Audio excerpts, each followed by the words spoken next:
Nomads are still portrayed in popular culture as exotic foreigners who live in tents and travel from place to place with their herds of animals. But did you know that all humans were nomads before they started farming? And modern science has revealed that we were hunting and gathering our food in small groups and moving from place to place over 12,000 years ago. This is how most of us lived for most of our existence. Only around 10,000 years ago did settled agriculture start to take over. So what was life like for these first humans who never stayed put? Welcome to my channel. Today we're going to look at life before farming and the history of the first nomads. For thousands of years, humans survived by hunting wild animals and foraging for plants and edible wild foods. As the climate changed and the ice sheets that had covered much of the northern hemisphere melted, new habitats formed and new foods became available. Humans followed the herds of animals they ate across the land, living off the land and never staying in one place for too long. They traveled light, taking only the essentials and only keeping a few possessions. Their survival depended on their ability to find food and water, so they were constantly on the move. Some archaeologists believe that this constant movement led to early humans developing large social networks. To survive in a dangerous and unpredictable world, they needed to cooperate and help each other out. So they created complex systems of social support, which may have been one of the factors that allowed them to eventually spread to every corner of the globe.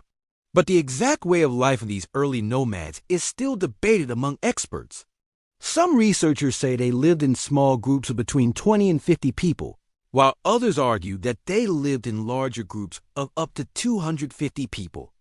Larger groups would have been more vulnerable to being noticed by predators, but would have had the advantage of having more people to help find food and care for the young.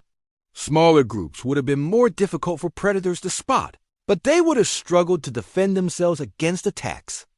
There is also debate over whether early humans lived in temporary shelters or were completely nomadic, never staying in one place for too long.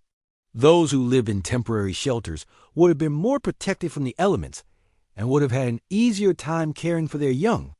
But it would have taken more time and energy to construct a shelter than if they had just kept moving. Unfortunately, there is limited evidence of the daily lives of early humans. Most of what we know comes from studying the few remaining artifacts from this period. One example is a type of stone tool called a Clovis point, which was named after the site in New Mexico, where they were first discovered in 1932. These tools were used for hunting and are some of the oldest human-made objects still in existence. However, archaeologists have found evidence of these tools in only a few places outside of North America, making it difficult to draw conclusions about the daily lives of early humans based on them. Another artifact that has helped archaeologists piece together the daily lives of early humans is cave art. Cave art is found all over the world and dates back thousands of years. The oldest examples of cave art are hand stencils made by humans, who dipped their hands in red ochre and pressed them against cave walls.